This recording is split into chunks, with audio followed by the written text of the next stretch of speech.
இந்த திங்கட்கிழமை காலையிலே உங்களை சந்திப்பதிலும் இந்த சந்தோஷம். இந்த நாளுடைய ஆசீர்வாதத்துக்காக ஒரு வேத பகுதி வாசிப்போம். சங்கீதங்களின் புஸ்தகம் 9ஆம் அதிகாரம் 10ஆம் வசனம். கர்த்தாவே, உம்மை தேடுகிறவர்களை நீ கைவிடுகிறதில்லை, ஆதலால் உமது நாமத்தை அறிந்தவர்கள் உம்மை நம்பி இருப்பார்கள். சங்கீதக்காரர் சொல்றாரு, கர்த்தாவே, உம்மை தேடுகிறவர்களை நீர் கைவிடுகிறதில்லை.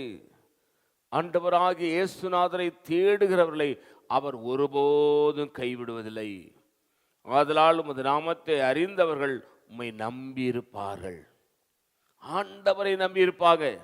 உலகத்தை நம்ப மாட்டாங்க, வேலையை நம்ப மாட்டாங்க, பணத்தை நம்ப மாட்டாங்க, உறவுகளை நம்ப மாட்டாங்க, பிள்ளைகளை நம்ப மாட்டாங்க.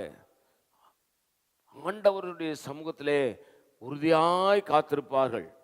அதனால தான் கர்த்தாவை தேடுகிறவர்களை கைவிடுகிறதில்லை.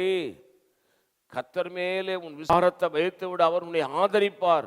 நீதிமானை ஒருபோதும் தள்ளாட ஓட்டார் என்று வசனம் சொல்கிறது.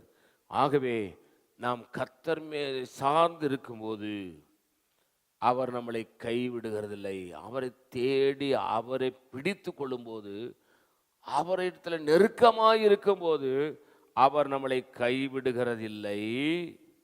முது நாமத்தை அறிந்தவர்கள் உம்மை நம்பியிருப்பார்கள். ஆண்டவரை நம்பியிருப்பார்கள். நீங்கள் யார் நம்புறீங்க?